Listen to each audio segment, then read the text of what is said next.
Дорогие друзья, здравствуйте! Сегодня у нас стояла замечательная погода, поэтому мы воспользовались случаем и поехали в деревню. Я хотела заняться обрезкой инжира, а мужчины все-таки решили сносить камин. Почитав в интернете всю нужную информацию по обрезке инжира и закупив нужные инструменты, я принялась за работу. Я была уверена, что за пару часов я смогу обрезать ветки, а также убрать вот эту вот лиану. Но не так-то просто все было. Я думаю, что понадобится пару дней, чтобы убрать это вьющееся растение. Этот плющ настолько прирос к дереву, что зубами не оторвать. Самое интересное, я даже не знала, с какого угла к нему подойти. То с одного бока, то с другого, то на корточках сидела. Как-то потихоньку я все-таки начала его отрывать. Этим делом решила заниматься я одна, так как я знаю, что я аккуратная в работе, не причиню вреда дереву. Муж, конечно, физически он слаб, а сын точно 100% что-нибудь да и не то отпилит. Поэтому лучше самой сделать. Пока я возилась с деревом, приехали друзья моего мужа, но они хотели забрать основу термокамина, хотя я не знаю, зачем он нужен, если вот внутри сам котел, он вообще не в рабочем состоянии. Забрали хорошо, вывезли лишний мусор. Обрывая этот ползучий кустарник, я увидела, что ствол дерева, вот эта кора, находится в таком плачевном состоянии. Очень много было каких-то мелких букашек, жучков, личинок. Надо тоже почитать как-то в интернете. Может, конечно, есть. Не знаю, какой-то раствор, может, глиной надо обработать.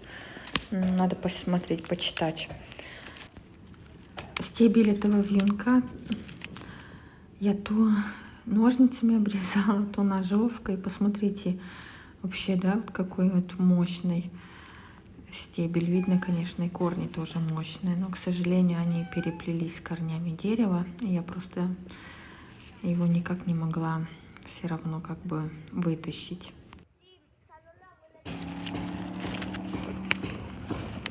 А это мой гость.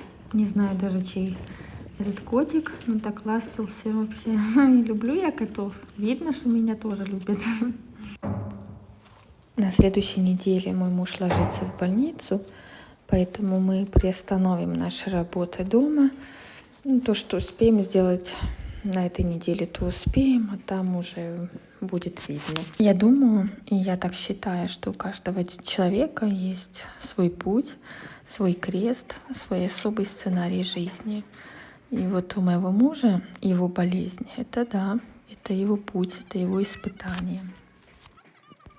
Сейчас неподходящий момент для комментариев, но я вам обязательно свою историю расскажу.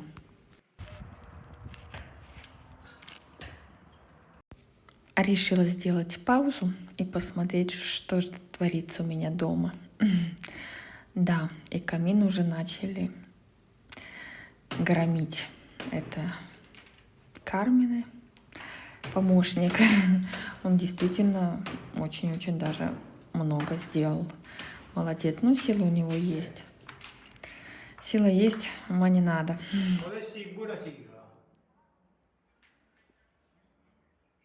Che è successo? Che oggi mi è venuto il dei corni per esca sul camino. Chi è?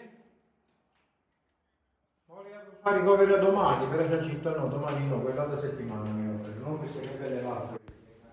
Осталась только кухня, а так практически все комнаты, они уже готовы. Только вторым слоем мы должны покрасить, и все готово. Так, как всегда, наши туалеты. Санузлы еще мы не поставили. Это под конец всех этих работ. Вот еще. А вот комната. Даже, вы знаете, получилось очень-очень даже красиво. Я не думала, что так красиво будет выглядеть. Да, мне нравится.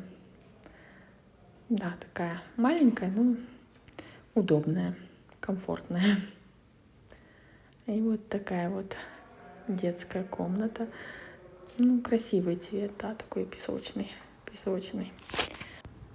Хоть я и устала, я очень сильно устала, но я получила вообще такое удовольствие, море удовольствий.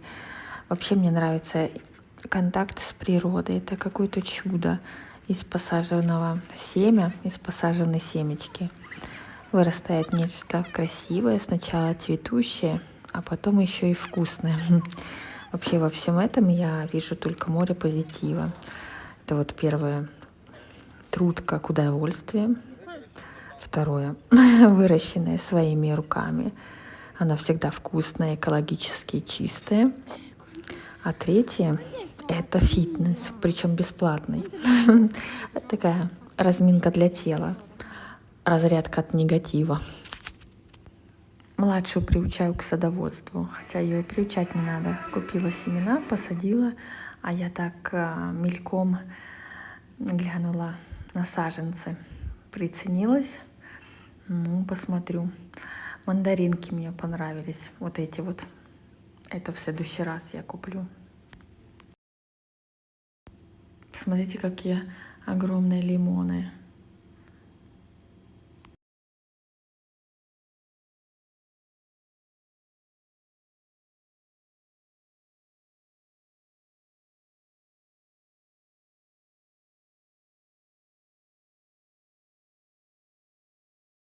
Мне кажется, я это дерево никогда не закончу. Сейчас уберу это вьющееся растение, да? Это?